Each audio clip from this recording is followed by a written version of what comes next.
My name is Sonia Correa, and I am Sitlali Correa's mom and Stephen and Anthony's mom as well.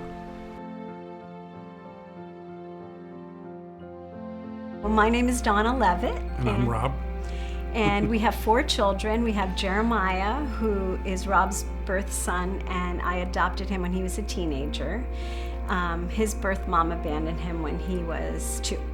And then we have Aaliyah, who's our only birth child, and then we adopted Tessa from the foster care system. She was safely surrendered when she was 18 hours old at a fire station in Los Angeles. And then our youngest is Bobby Marie. She's 12. Tessa's 14 now. Aaliyah's 18, and Bobby Marie's 12. And she was placed into care when she was almost 7 years old, and she's in 7th grade.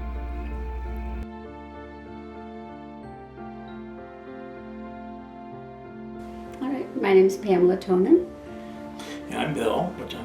And in our family, we have. For our family here in our home, we have our granddaughter, Maddie. She's 23.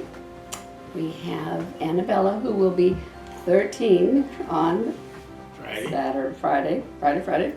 And Ariana, who is 11.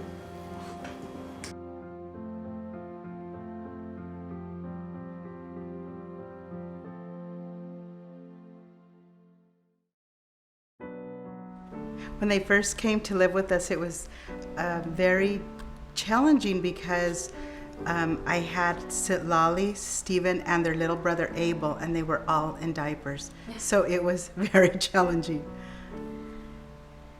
Both my husband and I faced were that there was a lot of, I think they had a lot of trauma, obviously, and Stephen could not walk yet, and we had to get him into therapy. They both needed therapy desperately. So we used to call her the mini volcano. And I think that's pretty typical of a child who comes out of trauma.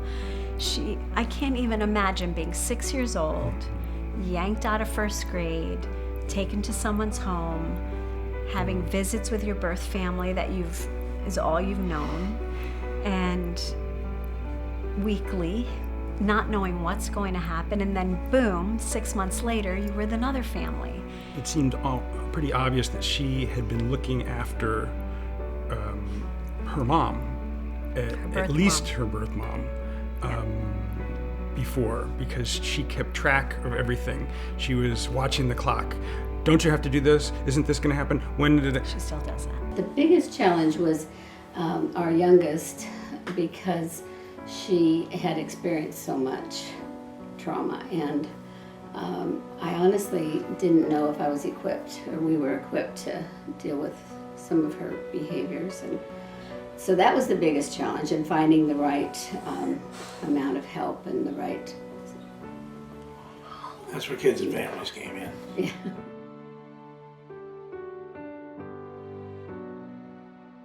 Kids and family played a major role in our life, and they still do. They came in as soon as Lolly, for example, when she came into our home, she cried a lot. It was very difficult for her. And so once we got the clinician coming to our home, things completely changed for her. I mean, she just calmed down, and it helped tremendously.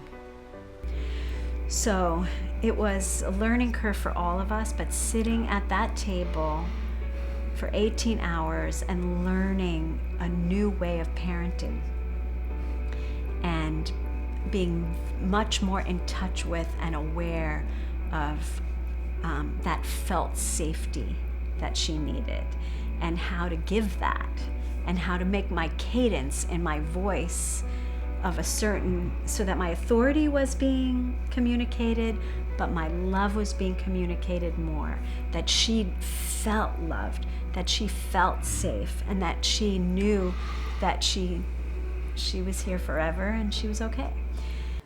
I was driving down the street and I looked and I saw this sign that said kinship, and I almost got in a car accident looking and twisting my neck seeing that. And I turned around and I looked at the sign, and it was Kids and Families, and it said kinship, adoption, and I don't know what the three things on the logo. And it took me a little while to muster up the strength to give them a call. And I'm gonna cry because, you know, it felt like really somebody understood.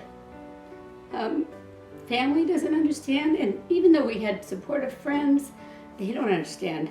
Nobody understands the challenges that that kinship families have.